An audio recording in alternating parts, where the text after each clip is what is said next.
Morning, everybody. Morning. The kids are here. I've got my cup of coffee. And say morning, Ari. Morning. Morning. Say morning. Oh, yes. Want to look at the camera. Morning, everybody, and welcome to your Builders Live. It's great to be with you guys. Super excited in our brand new studio. For those who watched our masterclass a few weeks ago, would have had a sneak peek at this, but we are super excited to be here. Okay, guys, you got to leave Mason alone now because he's controlling the camera, all right? And that's going to get a bit difficult. Call the dogs, guys, call the dogs. Yeah, I do cause chaos here, but we love it. We just love it. Folks, today's St. Patrick's Day, and thank you to all of those who are giving out the beautiful wishes. And there's so many of you online this morning. It's super, super good. We've had some lovely rain last night. In fact, over the last few days. But some nice soaking rain, good for autumn. Why do we want it? Well, we want it so that we can lift that water table, okay, get the plant's roots going, and get our plants set up for the cold winter that's going to be ahead. But before we get to the cold winter, autumn is a beautiful thing. And one of my first gardening teachers, when I was a wee seedling in gardening, I still consider myself a wee seedling, although there are a few grey hairs here. Guys, he always spoke to me about the glory of autumn and the fact that autumn is really our second spring. And I get it, because you'll walk around your garden and you'll see a whole lot of plants that are either in their flush or with a little help from us, which is what we're going to share today, are going to help them get there. Because it's not just about spring, summer flurry, sun, heat, birds, butterflies. There is autumn. And autumn is very, very important. It's important to get that beautiful flush, that second spring that we talk about. Plus, it's there to prepare your plants for winter. Okay, very, very important. In the month of March, which we're in now, you will also find that we will still have some very hot days. So don't be fooled. Do not be fooled.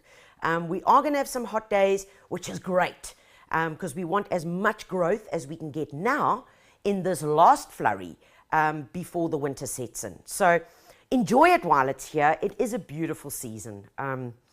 I do wish that I did live and only at this time of the year, in a cooler part of the world where I can really get to see the leaves. In fact, we really do try once a year to jump in the bakkie and drive up just to see the beautiful autumn leaves, because there is something so entirely spectacular about that.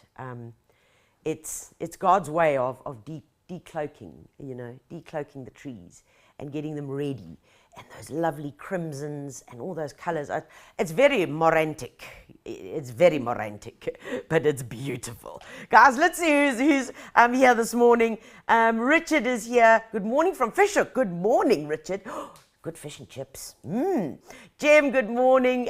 Carol Reynolds, good morning. Tanya Visser, yes, autumn is her favorite season. Renata, good morning. Oh, you love the kids. Yes, we love them. I tell you, but they are a handful. But we do love them. We love them dearly, but they are absolute little rubbishes at the best of times. Oh, Renata's listening from the office with her earphones on. Shh, don't tell Mum. Pat Brown, good morning from Protea Heights in Brackenfell. Oh, good morning. Yeah, I'm longing to go back to Cape Town. Lahang, good morning. Leneka Dennis, good morning from Cape Town. Tian, hello Tian. New studio. Where were you? Wait, you jumped. Oh my goodness, there are too many messages coming. Where were you? You were here a second ago. Oh, there we go. New studio looking fabulous. Thank you, my darling. Yeah, we're so chuffed with it. Yeah, the guys and the team were amazing. Absolutely amazing. And there's more space. I don't know if the crew are very happy with that, because I run more, so they've got to chase me more. But yeah, there's much more space to play around with. So, right, let's get on to here. Oh no, what am I doing? Cancel that. Oh, yeah, you see, I'm not very good at driving this machine. Judith Erasmus, good morning.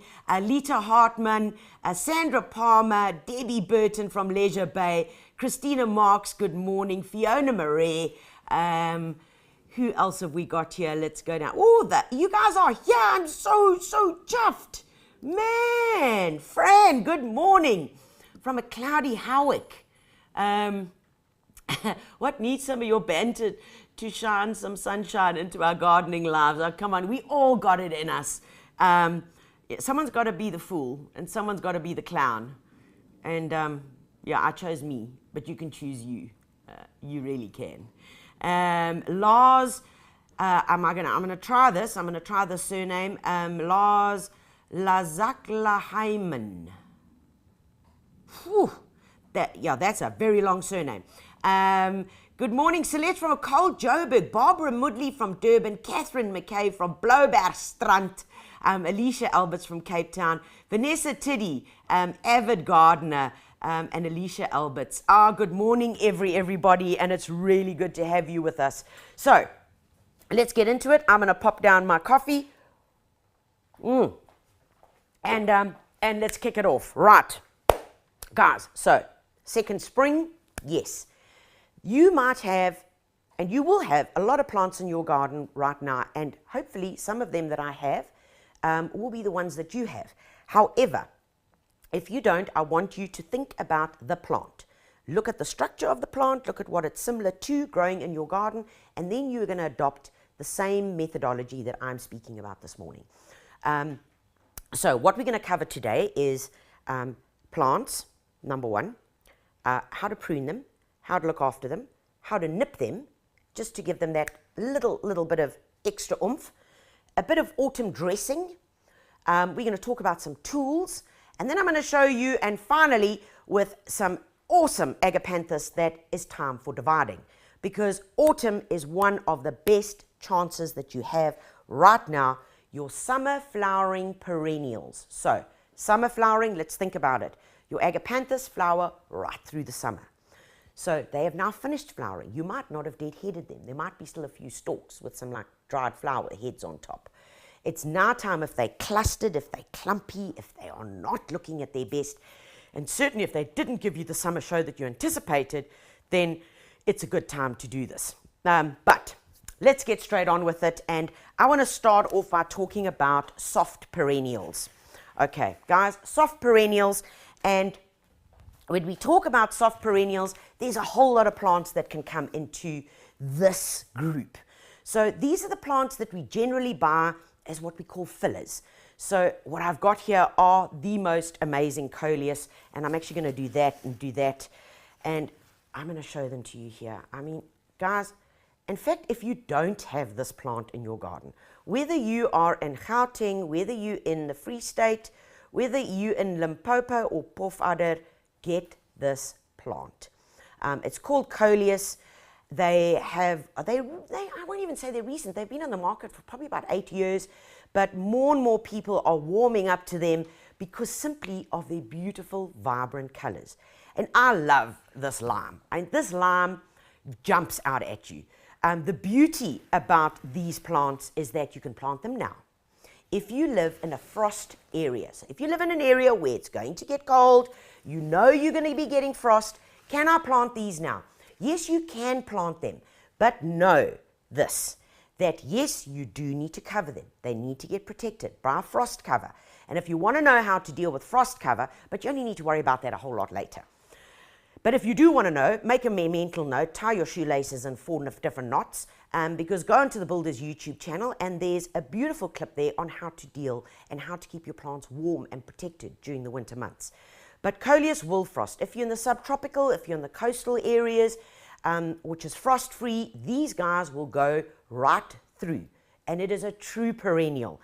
And when I call it a true perennial, what I mean is that when you've planted it in your garden, it will be there alongside you for at least the next 3 years if you do the following. Okay, so let's take a closer look. I want to grab some tools.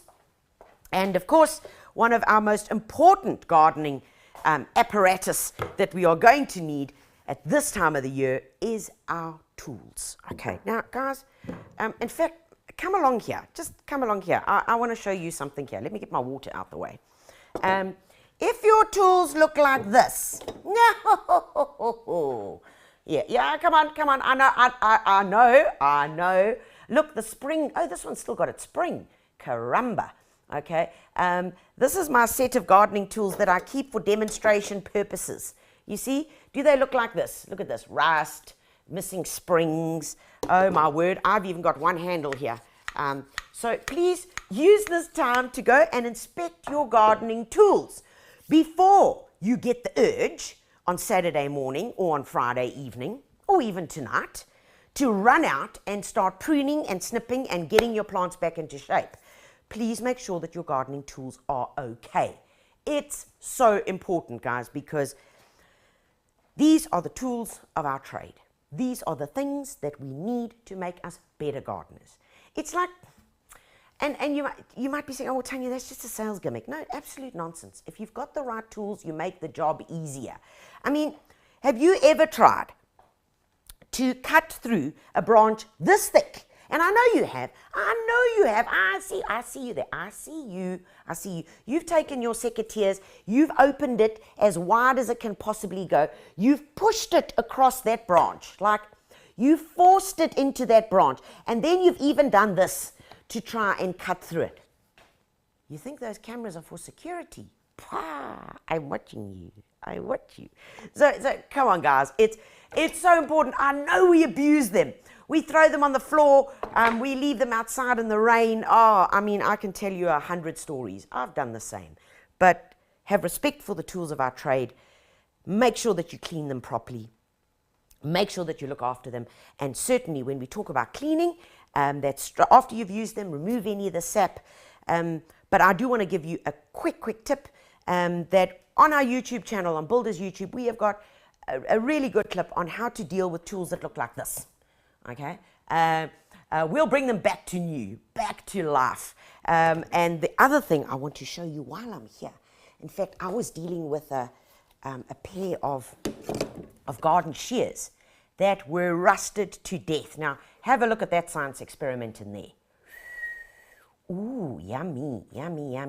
Now, so what is in there, folks, is just simply, I just put a bit of vinegar in.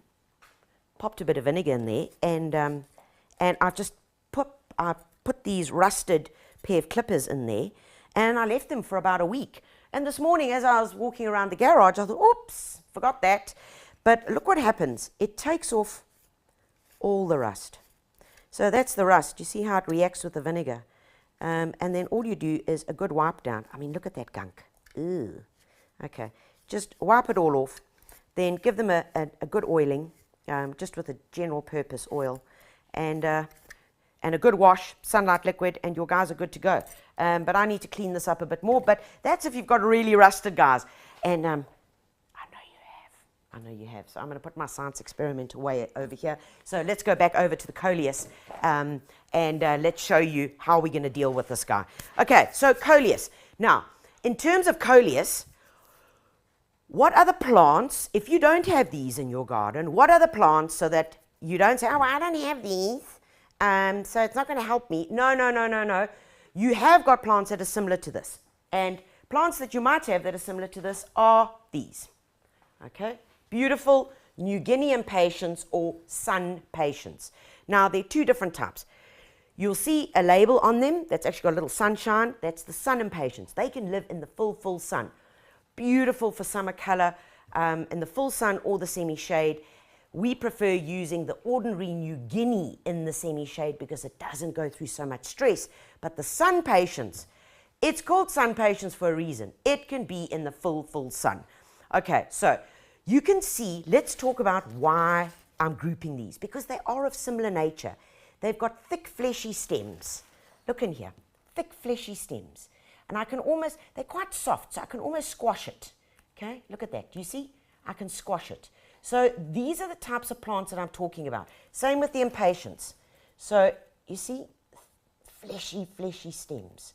So that is this group of plants that I'm now talking about, where you can actually squash them. You can feel that they are very soft, big cells, and how are we going to deal with this? Okay, so we know that we've got to cover them, but we also know that we're going to get a good autumn flush out of them. And how do we deal with that? Guys, If you've had them growing in a bit too much shade, you're going to find they would have stretched a bit. They would have stretched, and what do I mean by that? Well, I mean that in between your leaves, there, leaves, you got stem, that would have stretched. Okay, so that part there would have stretched, would have become much longer. So you end up with a few leaves, long stem, few leaves. It's time now to give them a wake up, okay? If they're looking like that, if they're a bit scraggly, if they're not looking as bushy as this, then certainly it's time to give them a good pruning. So when it comes to pruning, don't be frightened. Don't be scared. Okay, let's start off with this guy now. Because I maimed this over here, I am going to go right down. But look what it's telling us. Look here. Look right down in the leaf axil. Look at that. There's its new shoot. It's telling you, I am ready to give you some new flowers. So we're using a little Garden Master secateurs here with a long nose, nice and easy to get in. And it's not a heavy duty secateur, guys. This is for soft, gentle. It's certainly not for pruning any hardwood. This would be for softwood. And I like it because, especially with softwood, you don't want to get in and damage anything. So really, if you need to get into plants, like let's take this. Let me get rid of that so you can see. If I need to get in here, in this leaf axil, if I need to get in there, because it's got a long nose, it's nice and easy, we can get in there. So this guy, I can choose to prune there, because look, it's telling me, there we go, there's a set, and there's a set there. So if I prune up here, just about a centimetre above, if I prune that off there, it's going to force these guys to give us more growth. Don't take these off. These will just fall off in time. If you do take them off, you're going to put the plant under undue stress, okay, which means, because we're taking away the engine room. This is where the plants produce the chlorophyll and the energy. So really what we talk about at our autumn pruning is removing a quarter. Can you see that? Or a third. Do you see what I've done here? There's your height. There's your height. That's where I've pruned to. So it's 1, 2, 3. They are thirds, okay? Right, so let's take a look in here, a bit closer. Here we go, we've got a beautiful set coming through here, and it's just the top. I'm just going to nip that off. Just going to nip that guy off. I'm going to nip this guy off over here, and let's go down and nip him off there, and we've got another one over here. So all I've done is give it a good little check. It's what we call a check in growth, okay? It's now been pruned.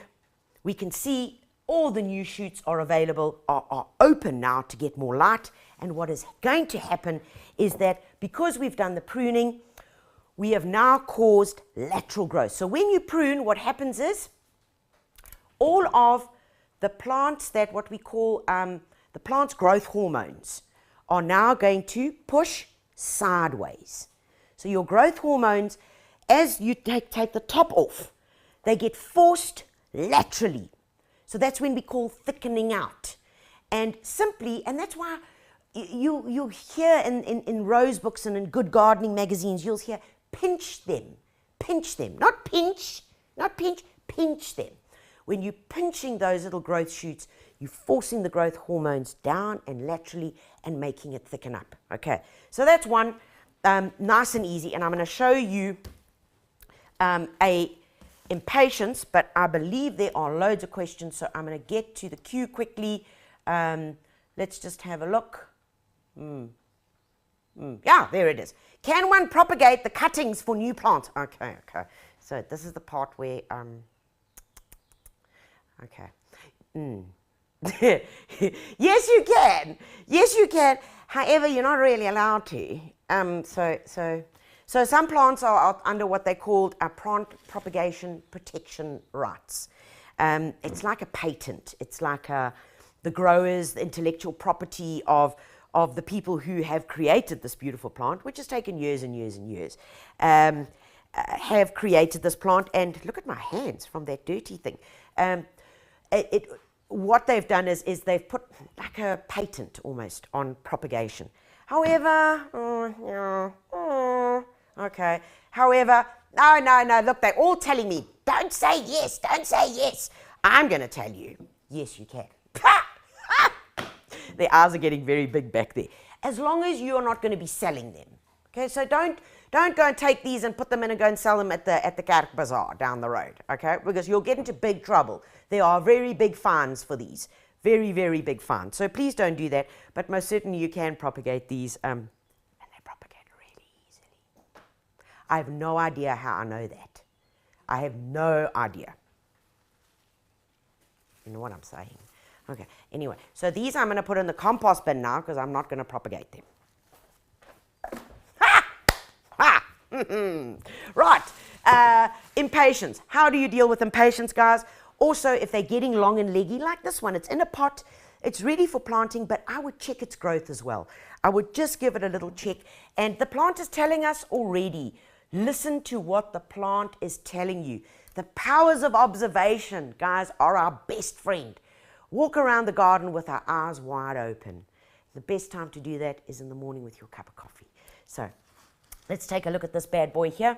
There we go. Beautiful. 4 leaves. 1, 2, 3, 4. Okay, we're just going to give it a light pruning there. Here we go. Once again, beautiful sets of leaves pushing through there. And this is the one that I damaged. So let's pop that off. And we're going to do exactly the same here. All right. So what we've done is we have checked the plant's growth. Once again, we've removed just a third. We've got still 1 2/3 left. We are not pruning it to the ground. No, no, no, no, no. Okay. We're not pruning it to the ground. We are just giving it a light haircut. Right. What do we do after that? Nice and easy, guys. Come along with me, and I want to show you what your options are.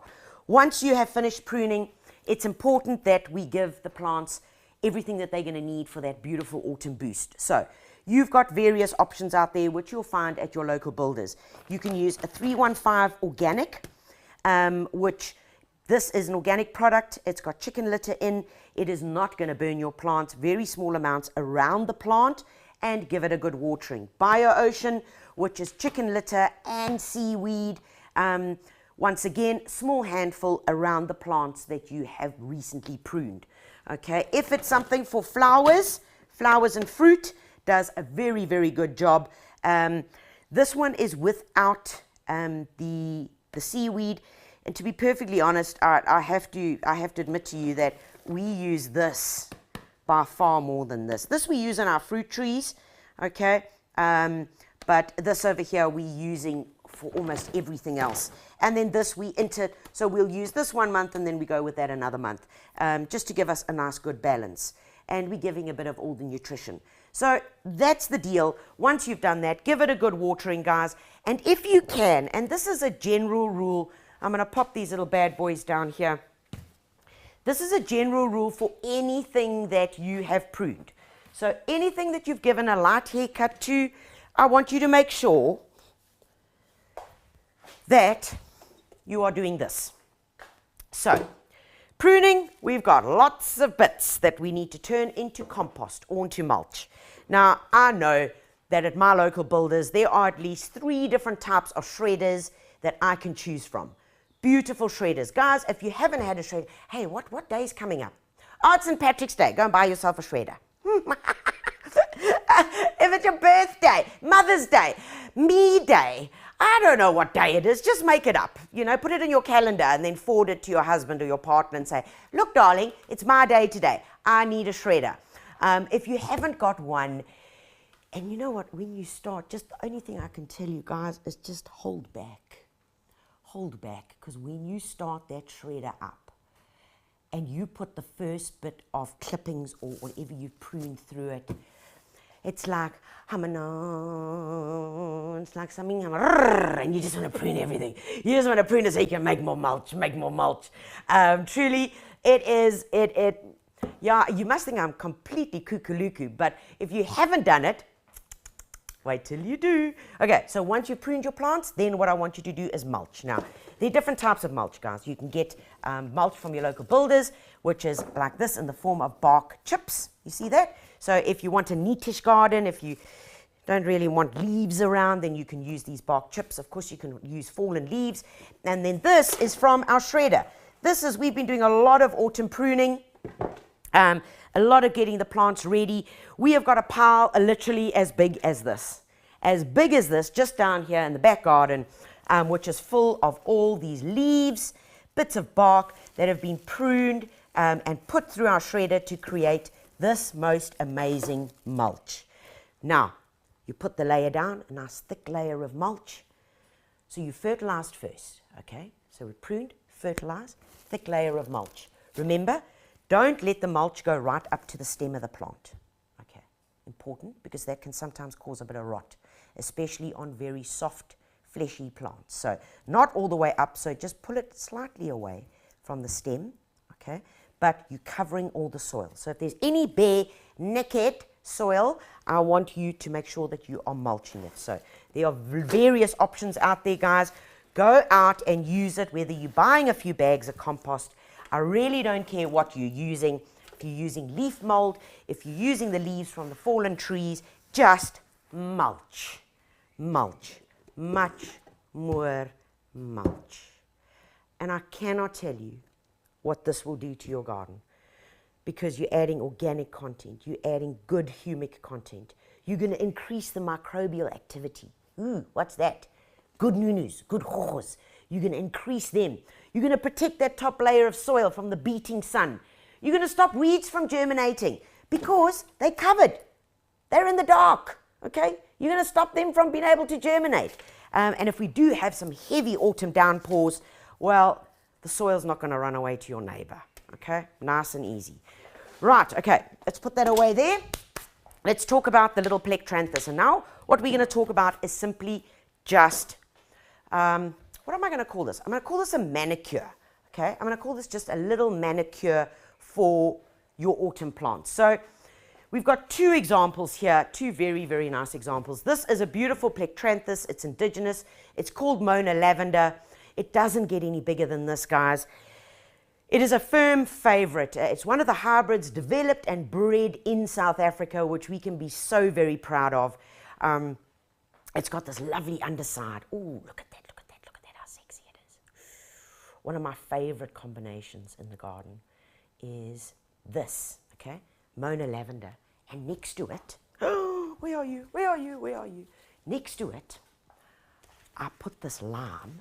Oh, pop goes the weasel. Isn't that beautiful?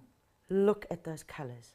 So you put this lime and it picks up complementary colors, picks up on the blue, blue and this yellow or this lime green, and even, look, even this beautiful copper works.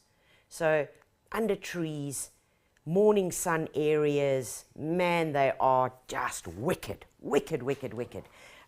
There's also this over here. Oh, look at this color. Oh, beautiful, hey? Beautiful. And I want to show you here quickly, just actually, this is a very good example. Come in here and have a look. You can see that this guy was pruned. Look at that, where it's been pruned. Do you see what we just did? And look how thick it is. You can see there, it's been pruned, and here's all the new growth pushing through. Let's look at another section here. There we go, it was pruned there. All this new growth is pushing through. Thick, full, gorgeous, compared to, put that one next to it.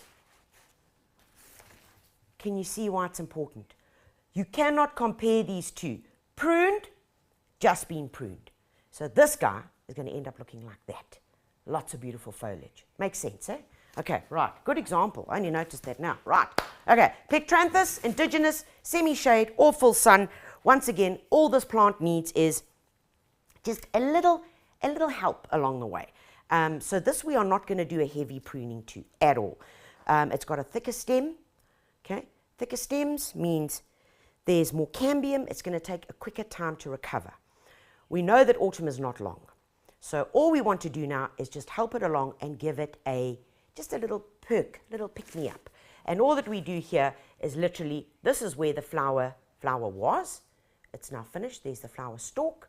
We want to go down, and the plant once again will tell you where to prune. It will seriously tell you. Look at this here. I'm going to open this up so you can see it. Okay. Look here. Let's follow it down, follow it down, follow it down. Look at that. There's a new little leaf. Do you see? Leaf in that axis of these opposite. Look even further down. 1, 2, 3, 4. Even 4 over there. So all we do is we just go down, just a little haircut. Okay? We can even just remove these tops, just like that. All we're doing now is we're just going to encourage it to send through some new flowers. just for that beautiful autumn flush. Okay, so we're not taking off a lot, we really aren't. Down, first set, strong leaves, and off they go. Because your plectranthus and the taller plectranthus, if you have them in your garden now, please don't prune those, because your taller plectranthus are in full flower right now. When do you prune those? That's a very good question. The golden rule with pruning is you prune the plant directly after it has flowered. Okay? Golden rule.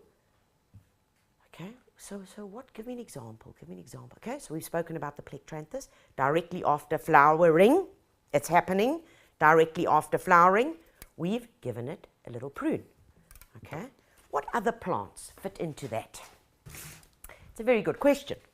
And we went and, shame, I've only got young hydrangeas in the garden, so we had to go and maim a hydrangea this morning. But a lot of you that have got hydrangeas in the garden, they're probably looking like this at the moment. They're probably looking like this. They've got, there we go, flowers that have died, they're going off. They are quite beautiful. You should pick these and dry them or something. They really are beautiful. But your hydrangeas, they're going over, and so what's the golden rule? You prune them directly after flowering. You do not prune a hydrangea in winter. If you prune a hydrangea in winter, you are pruning away all the flower buds, which means you're going to end up just with beautiful green hydrangeas this coming December. Not cool. Okay, so what do we do here? We look at the plant. What is the plant telling us? There is last year's growth. Last year's growth. Woody. Okay, woody stem. Here is this year's growth. You can see these are wee little bubbas. This year's growth is green. We are not going to prune into last year's hardwood. Please don't, because you set the plant back too much. But look at the plant, what it's telling you. It's finished flowering. We go down to a good set of leaves, what we call swelling buds. Oh, look, there they are, swelling buds. There they are there. But we're going to go just above that. Okay, there we go, new set of leaves. These will probably fall off in winter because they are semi-deciduous, but that's okay. We've left them on here for now because you can see they're already starting to turn. This is not a disease, guys. This is normal. Your hydrangea leaves are going to start looking a bit off color, like they've got measles or something. But don't stress about that because it's normal. They start losing their leaves. Let's go to this guy over here, a bit more complicated, but I'll turn it on its side. Look at that, new buds, new leaves. Let's go down and let's remove this. So we are not cutting into last year's growth, but this year's growth. And this little guy over here, once again, we'll just take him off. So there we go. That's it. That's what you need to do, okay? Got it. Nice and simple, guys. Once you're finished pruning, what do we do? Well, I've given you the lesson. I told you what to do, okay? Once you have finished pruning, you are going to feed. In this case, I would feed with one of the options that I've shown you there. Plus, I would start giving it some hydrangea food. Now, it is a bit early, but you really can't do any harm. I normally recommend from June onwards you start with this, but it really isn't going to harm the plant, and get yourself into the habit. Hydrangea food you can pick up at your local builders. It works very, very simply. There's a little measuring cup in here, and you can see we use this. Level it off into 5 liters of water, just like that, okay, and just water the hydrangea, okay. What this does is it's going to give it a lot of the micronutrients, plus it gives it the essential elements to enhance flower color. So if your hydrangeas this season were a bit wishy-washy, like their colors weren't intense, they weren't like, oh, they looked like a tie-dye t-shirt from the 60s. You know, one of those, you know, like your favorite gardening t-shirt. I got lots of those that look washed out. So if your hydrangeas looked a bit washed out, then start feeding them with the hydrangea food, because that is really just going to give them that beautiful oomph that they need. Okay, right. Okay, away with you. Next up. Okay, guys. Right, I'm going to go to these over here. Plants that are going to need a good pruning. Okay, plants that are going to need a good pruning now. And I have put one in there which is a bit of a, sure, what can I say? This is a bit of a curveball. But the reason why I put it here is to show you that you are going to get some different, you're going to get some plants that is going to be, it's going to be hard for you to make a decision, okay? And so I want to help you along there. So this plant over here, which is a begonia, also it's got those soft fleshy stems. You see, I can just I can squish it. It's got all these long leaves, but already it's starting to shoot from below. So what do I do in this case? Tanya, do I prune the whole thing down, or do I just take these long stalks off? You're absolutely right. All I want you to do is get rid of these long things over here, because they're not doing anything. They've got a few leaves. They're hardly photosynthesizing. They're looking really scrappy. And look what this plant is going to look like when I've tidied it up. Now, if they don't have any leaves, you're going to say, oh, well, then where's my marker? You know, Varsy Lane. Where do I cut it? Okay, don't stress. If there are no leaves, what I want you to do then is to the height of the remainder of the foliage, the height of the rest of the foliage, follow it down, okay? Find a node. There, a node. A node is a little bump in the stem. There we go. You can feel it there. Normal stem, a little bump. It's by a bud. Just above that node, we're going to give it a little snowy, a little cut. And we can do that to all of these long, scraggly bits. And I'm going to show you, by just doing that, it's like going to get your ends trimmed. You know, if you've got long hair, apparently, you go and you get your ends neatened up. What are they called? Split ends. Grey ends. I don't know what you call them. But I'm just going to do this very, very quickly so that I can show you how amazing this plant will actually look once we've just tidied it up. Just a quick tidy. So all these like thin, spindly, those ones that were tall, had no leaves on them, we're pruning down to a little node, pruning down to a node, and what we're going to do is, look at that! And immediately, plant looks neater.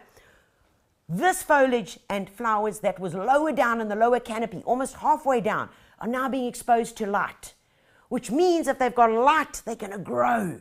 And then you're going to do exactly the same thing, guys. You're going to fertilize, you're going to mulch, and you're going to have a beautiful autumn flush. Okay, got that. Right. Okay. Now, in terms of perennials in your garden, what do we call a perennial? What is a perennial? A perennial can be a semi-hardwood woody shrub, like this little salvia. And when we talk about salvias, there are so many, so many. There's Salvia salmia, this is Salvia leucantha. And you will find by the end of the summer, they've got all these beautiful flowers on top. Some of them are going over, and we wait for them to go over. What's the golden rule? Prune immediately after flowering. So when these flowers are finished, we're then going to prune. But take a look here.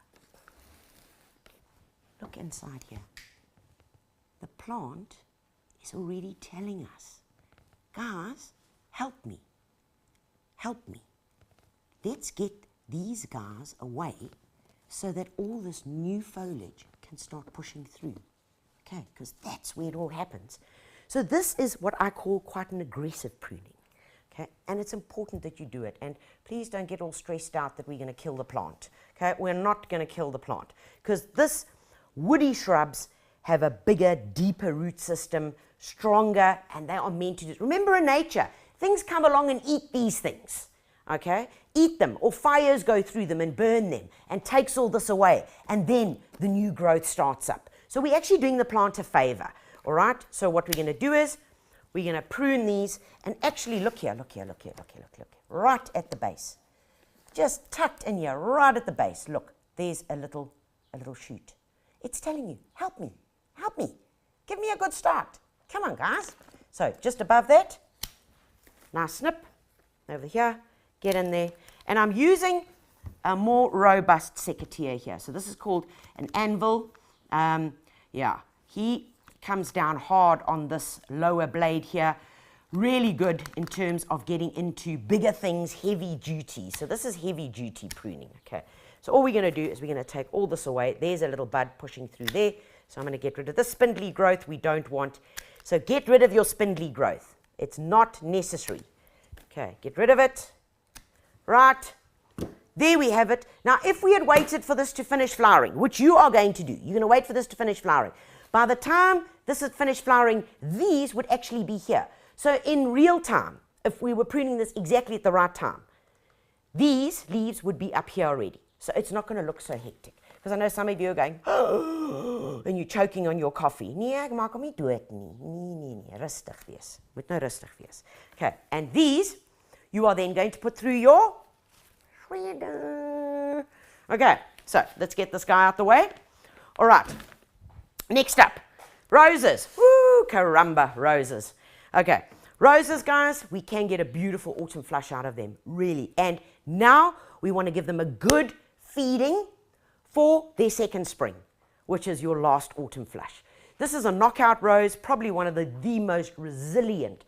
If you've never grown roses before and you're like over it, they've died, they've had black spot, mildew, every hoho in the universe descends on your garden at your address, then you need to get a knockout rose. An insanely resilient, disease-resistant rose. That really does just flower and flower. But to encourage your beautiful autumn flush, remember it's important to deadhead continuously. Deadheading when the flower is going over. What do you do? What is the rule? Okay, come in close here. I'm going to come on this side here.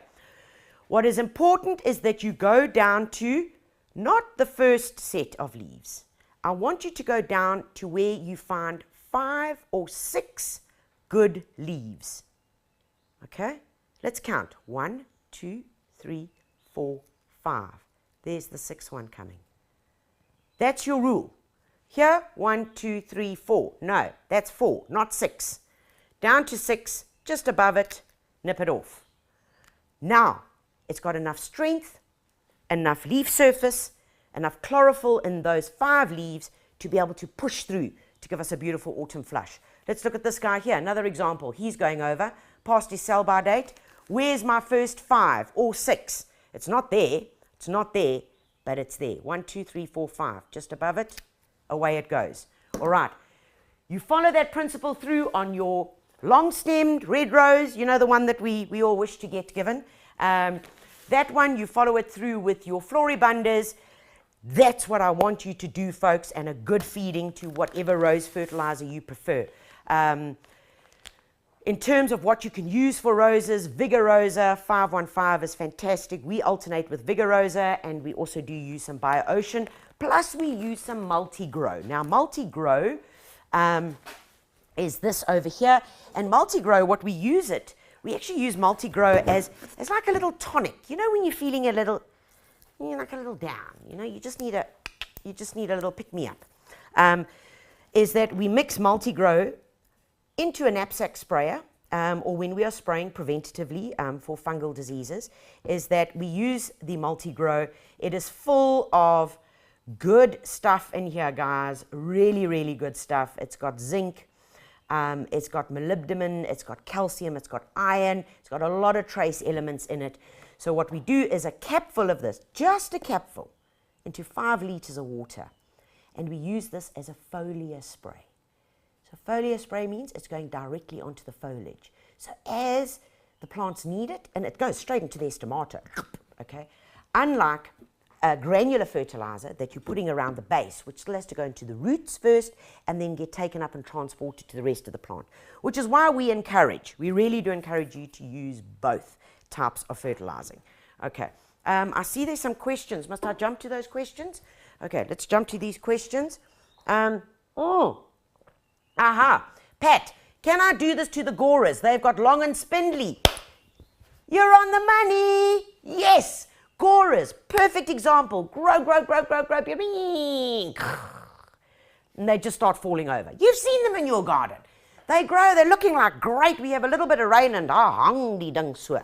Yes, if you go in to that gora, open it up in the inside, you will see the new shoots pushing through.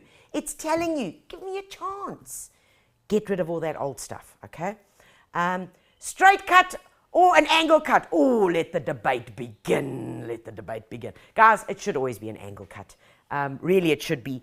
on some of these, and yes, some of these I have done a straight cut, but it's difficult when I've got the camera like right near my secateurs. I know it's a poor excuse, but it's live. It really is better for an angle cut. Why do we do an angle cut? Let's show you very, very quickly. I'm just going to take this here. Why do we do an angle cut? So here is a straight cut. Okay. All right. There's a straight cut. Here is an angle cut. And not a great one. Okay. And I'm going to show you what happens. Okay. I'm looking for some electrical cords in case I blow something up. So there is a straight cut. Straight cut. There's an angle cut. Okay. Why do we do that? How am I going to do this? Okay, watch here. Straight cut. Do you see the water just sits on there? Now this is very fleshy, so it's not going to be a great example, but angle cuts, it runs down. As the water hits it, the water droplets run down and off. Straight cuts, it sits there and it goes into the stem, which can very, very often cause an area for disease, bacteria to enter into this wound on the plant, which is why we always say rather do an angle cut. Okay, 45 degree it is, at least 1.5 centimeters away from the bud that you are working off. Okay, got that. Should I trim my dietes? They are very lanky and don't flower. Renee, okay, I have a major issue with this, and I'm sure that some of you can resonate with this. When I drive around town and I see around shopping centres and that where there are dietes growing, and somebody came along and tried to turn them into a hedge. I mean, honestly, have you seen that? Now, I'm sure that you have. Want ek word sommer besimpeld. When I see that, I lose my sense of humor. I nearly go off the road. A dietes, yes, it's a grass-like plant. Almost looks like it's like a lily. It's got thin strap-like leaves, and you see it growing in these complexes or down the sides of, especially all these corporate buildings and that, or by your shopping centre, because it's indigenous, it's tough, it's easy. It can grow in the sun, it can grow in the semi-shade. It can grow anywhere. And what do? They come along and they cut its head off. And they try and turn it into a hedge. Nee, wat perennials. Absolute. Oh, please. No, don't make me lose my rag. If you are going to prune dietes, as you say, because they're getting long and leggy, you prune it hard. You prune it right down. Literally, okay, about that high. Okay, that's where you go to. If they are too thick, then I want you to divide. And this is coming at just the right time because there are a few plants that I want to show you what we're going to do. We spoke about the agapanthus. If they are too thick together, they don't have enough space, you're going to find that they're not going to flower as well as they should be because they're fighting for nutrition, they're fighting for soil, they're fighting for moisture, and they're not going to flower as well. Corsi asks, hydrangeas hydrangeas do not love me. It died in full sun. Another one died under shade. Aye, Corsi, shame. Okay, Corsi, what I'm going to tell you is that when you buy hydrangeas, okay, so you buy them in a pot from your local builders, oh man, they look beautiful. You're like, oh, my dream plant, looking amazing. When you plant that hydrangea, and normally we buy them when they're in flower, when they are at their best, like everything, you know, we're not going to buy a car with a scratch in it. We're going to buy a brand new car, you know, we're going to buy the plant with the most flowers. Of course you are, and absolutely we should. But remember, when a plant is in flower, it's at its peak of absorbing moisture. Okay, it's trying to keep those flowers, it's sucking up the moisture from the earth, and it's trying to get them to all those flowers. So very often, they suffer because of underwatering. So please, if you are going to be planting hydrangeas and you've bought them in flower, big nice hole, lots of homemade compost, put in some hydro cash, that's that gel that swells and it absorbs moisture, put some of that in and make sure you give them a very, very good watering daily or every second day, especially in the height of summer. You will find they just like, just suck it up. And they'll tell you, you'll see them hanging like that. Okay. All right. Nigel, how aggressively can I prune lavender? Oh, easy, Tiger. Easy. Nigel, I'm going to give you this. I'm going to tell you this. Depending on how old your lavender is. So if your lavender's been in the garden for 2-3 years and it's very woody at the base, very, very woody, I'm going to suggest you give it a light pruning or a pruning to above that woodiness. Remember when we spoke about the hydrangea, we didn't prune into last year's growth? Yes, that woodiness. You will see that on your lavender. Do not prune deep into that. Because, hi caramba, if you prune deep into that, you could give it an early ticket to heaven. Okay, you really could. The other way that we deal with lavenders, if they are quite woody, and I'm just not too sure, do I give it that or what do I do? With lavenders, we deal with them in a different way, and I do this particularly because they are so pieperig, some of them. They really are. I mean, some of them do exceptionally well in our garden and others just don't like it, and every gardener wants a lavender. Remember, hot, dry, that's what they like, but we're in summer rainfall, so they really do take a beating during the summer. But if we've got a very woody lavender, very, very woody at the base, I'm going to show you as an example of what we do. We prune away only, we go down quite deep into the plant. When I say quite deep, down to about 15 centimeters from the base of the soil. But what we do here is we only prune away half of the plant. So we prune, have a look here, I will show you in a minute. We prune half of the plant, not half this way, but half of the plant. To make it even more accentuated, let me just do this for you so that you can really see what I'm talking about. Okay, we prune half of the plant. Prune this half, okay, wait for it to start growing and showing signs of life. Wait for it to start showing signs of life. When it does, then you prune the other half. It just reduces the pruning stress. And sometimes, like I say, if your lavender is a bit old and it's very woody, if you prune it down to the woody growth with no foliage, bye-bye. Okay, not so good. All right. Okay, guys, the other thing we need to think about, and just come along with me very, very quickly, is one of our last tasks in autumn, and that is before we get into the winter months, is we're going to be giving our topiaries and that their last little haircut. Now, this is a beautiful buxus, and I love it. Look at that lovely, look at that green there on this terracotta. Oh, ace moi. So these are our plants in the garden that give us the structure, which is like buxus. It could be your syzygium, it could be your ficus lollipop, it could be a little hedge. You're going to give them their last little haircut. And guys, what you can use is, what I love using is one of these sheep shears. Beautiful, nice and comfy. This is also a Garden Master one, okay? Or you can use a little secateur, okay? Or you could use one of these guys. Okay, now depending on the size of it, I normally actually use all three, and it's quite weird. I turn this thing this way. I don't cut that way. I turn it that way because I get a better angle, especially on topiary balls. If I turn it that way, I'm kind of flat. I'm kind of flat on the plant, and I end up creating rugby balls and not soccer balls. So that's why I turn it this way, and I've got a better angle that I can then deal with. See? Okay. But for extra precision, I like using this, because then that's all I do. And I can just guide it around. Notice I'm not taking off a lot. I'm literally just giving it a little cleanup. Okay? And I like this. There we go. Just a nice little cleanup.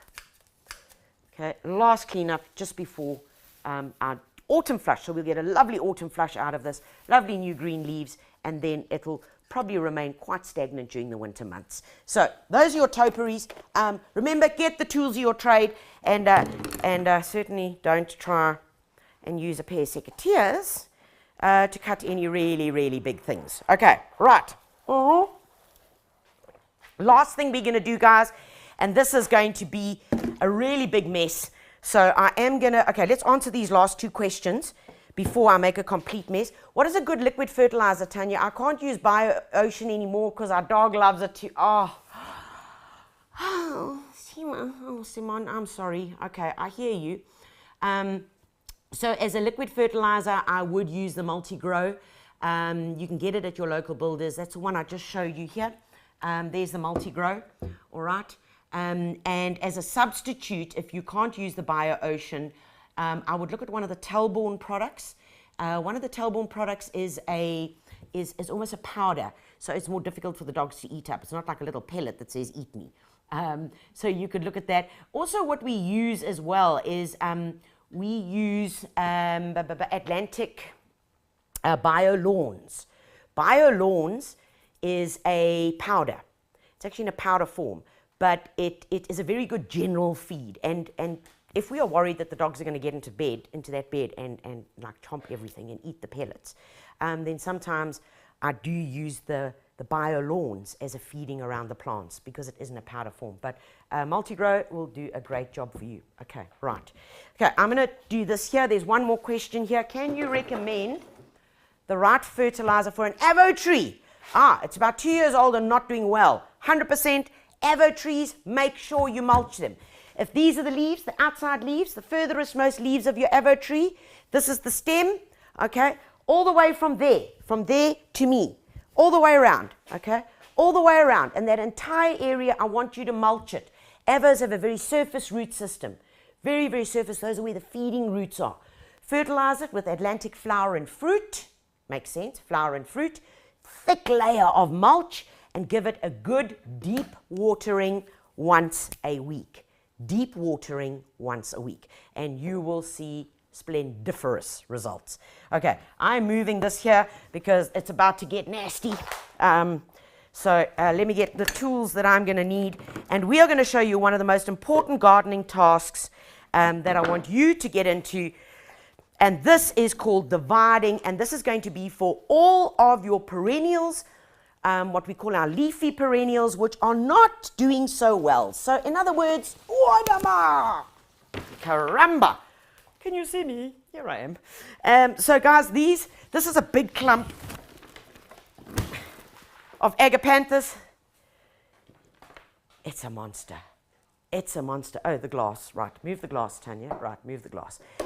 This is a big clump of agapanthus. This is a white agapanthus that they finish flowering. Yeah, they flower beautifully through the summer. Absolutely spectacular. But you can see they are very clustered. They are thick and clustered. And we got to show that it's the 3rd year that they've been in. So we planted them.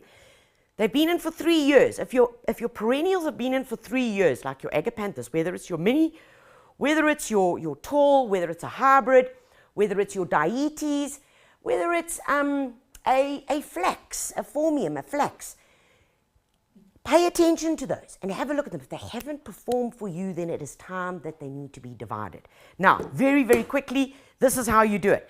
Ideally, what you want in the garden is 2 forks, 2 garden forks. Okay, so you've dug this big batch out. I can't hardly see. Hello, hello, hello, hello, hello, hello, hello.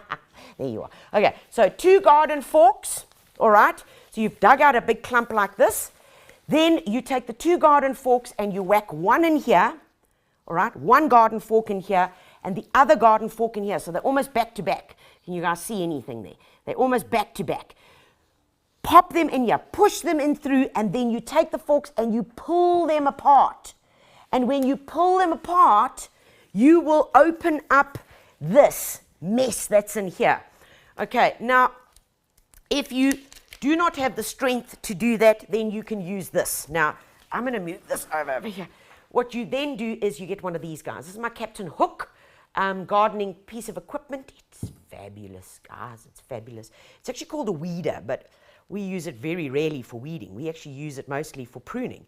And it's got this beautiful hook over here. It's quite sharp. And you'll see what we'll use it for. So what I'm going to do is I'm going to take this and I'm going to get in here. Okay? So I'm going to get in there. Do you see there? It just hooks inside there, and then we can actually pull. Do you see how it cuts through? Okay, nice and easy. So we're going to get in here, and this does take time. That's why I'm saying to you, it would actually be better if when you had the garden fork, you put it in there and you break them apart. But also what you should do is get rid of a lot of this at the base, because it does make dividing them much, much easier. Okay, so you tease off all the soil, okay, tease them off, because then it does make it easier to divide them. So guys, I know that you've done this. I've seen it many, many times where you think, right, I'm going to be dividing, and you grab the agapanthus, and watch. I will recommend and I will show you exhibit A of how not to do it, and that you grab it and you start pulling it, because you think, I'll just divide it like this. I'm just going to pull it like this, and oh, it broke off here. How many times has that happened to you? Absolutely. I know it's happened to you, because now it's finished. Okay, so that's why we want to use this little fork, this little hooky thing. You want to get in there, okay, and we want to pull, cut away these roots, cut them away, break through it. And this is a task that is better than any workout in any gym. I promise you that. Get it in there, pull it through, get it in, pull it through. You can also use your garden fork then to get in here and just open them up. Okay, once we've opened it up a bit, you can have a look. Yeah, we need to get in there a bit more. Okay, so put it in. It doesn't help that we had a lot of rain, and this is all very wet now. But you go in, break these through, and you'll find that you will just be able to cut through these clumps bit by bit. Once you're there, you can actually just start bending it, forcing it. Tell you, you won't know how many I've got to do with these.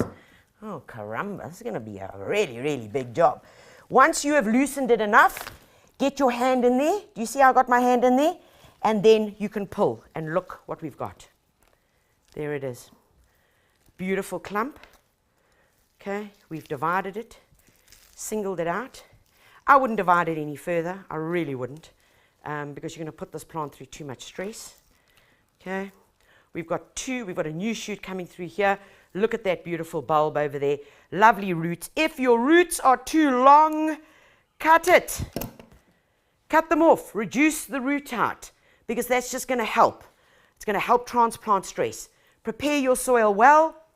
Get in your compost, get in your fertilizer, and replant your agapanthus. Okay, whether it's this tall guy or whether it's your dwarf ones, and the rest, guys, as they say, is simple repetition. Just going through it, opening it up. But as I say, if I could throw this on the floor, and normally when I do that, I literally take it and I throw it on the floor, okay? Because what it does is it breaks up all that soil, makes it much easier to do. But here live, with a few cameras to work off, it's not that easy, but you get the idea. Throw it on the floor, break up all the soil, get your garden forks in, pull them apart. Once you've pulled them apart, then you can start cutting them up into smaller bits with this beautiful Captain Hook's knife, which is actually called AKA weeding tool. Okay, guys, this has been fun. I got lots more agapanthus to do, so while you're getting all excited and getting into the garden, I know I've got to deal with this, because I've got to plant it back into the garden this afternoon and go and prep the soil. Guys, remember to check out the Builder's blog for more gardening videos, DIYs, and inspiration to help you as a DIY enthusiast, or even to become a green-fingered guru. Thank you so much for joining us this morning. I've really enjoyed your company. Thank you for the great questions, and most importantly, God bless you all, and happy gardening.